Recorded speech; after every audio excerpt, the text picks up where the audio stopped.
Morning, guys. I just kind of wanted to give you a preview of my choice boards before the students come in. I wanted to show you the choice boards that I use and show you how I make my choices of what I do each week for my choice boards.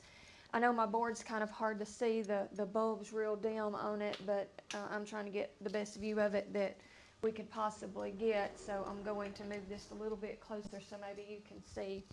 Here I have my teacher table. What I do at my teacher table each week is I print off my iReady standard mastery test the week before. I print off each student's test of what choices, what answers they chose, and it gives an explanation of why they missed it. And so I start with my lowest students, and I take 6 at a time at my teacher table over here. And I have them sitting at this table right back here, and we sit and we work on what they missed on the standard mastery for the week before. I walk through each question and try to explain things to them and try to make sure that they understand why they missed it and what they could have answered different.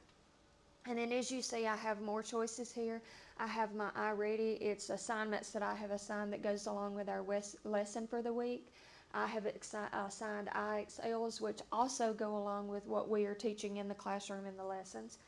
I have an area scavenger hunt where they have cards up around the room in different areas that have measurements on it, and it says if your previous answer was 160 miles square, then you find the area of the shape below it, and then they have to go to the next card and find the one that has the answer on that one. So that's another one. I have assigned them some lessons in Prodigy, and I have also uploaded a link to Canvas for a Zonk game that it covers area and finding area and perimeter and surface area and things like that. So what I do is I choose 6 activities that go along with whatever I'm teaching in class, opposed to except at the teacher table where I'm reviewing what they did on the standard mastery test the week before, like I explained.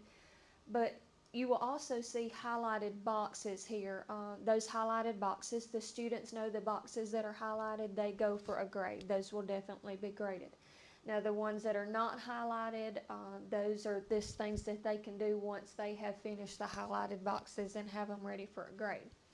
Now every week I issue them a paper that's things to do. I'll give you a close-up view of that one. It has their IXLs listed on there in both math and English. It has their iReadies listed on there, anything that I have assigned to them in Digital ReadWorks.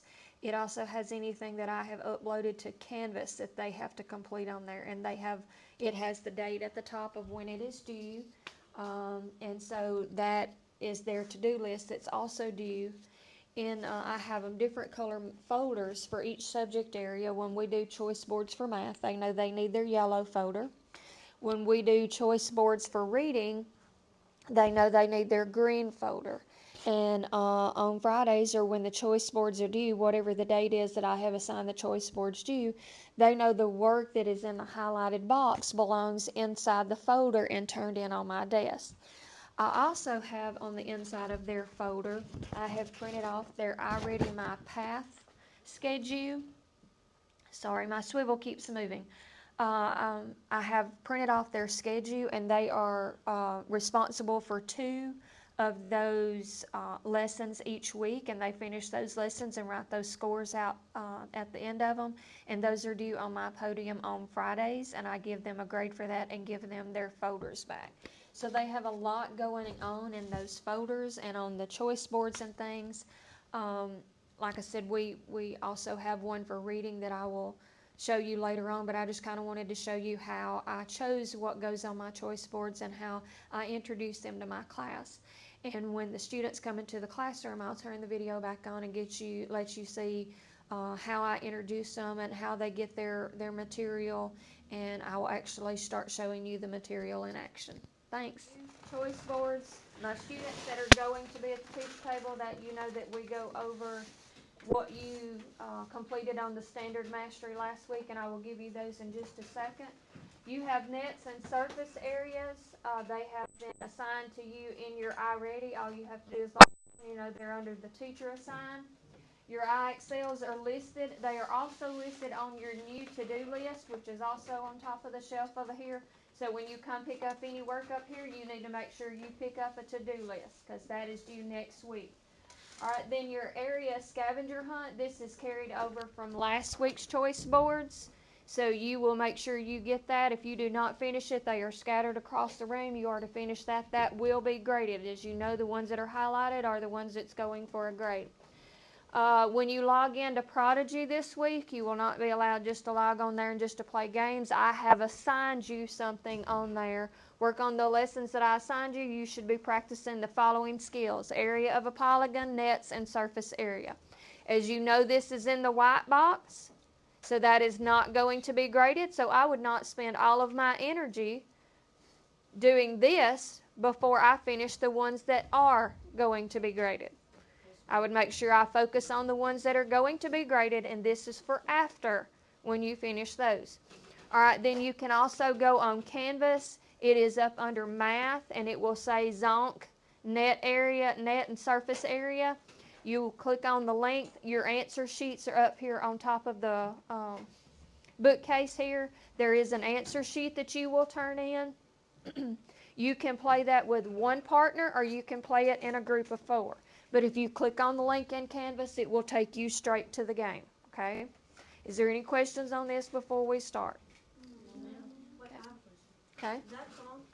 Is that zone has a high possibility of going as a grade? Could possibly.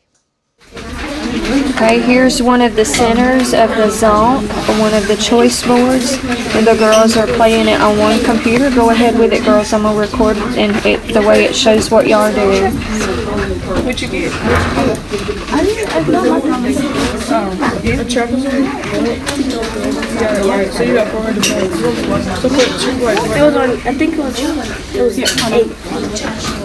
Yeah, it was 8.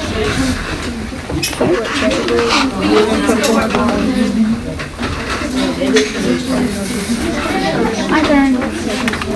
That's yours. How fast is it?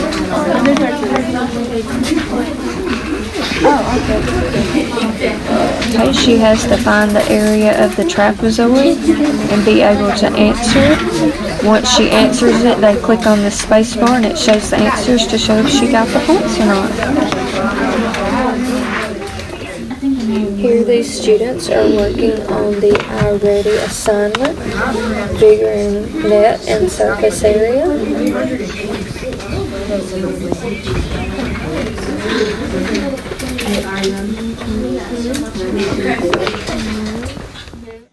I like choice boards better than regular centers because in regular centers you're just doing one assignment at a time each day.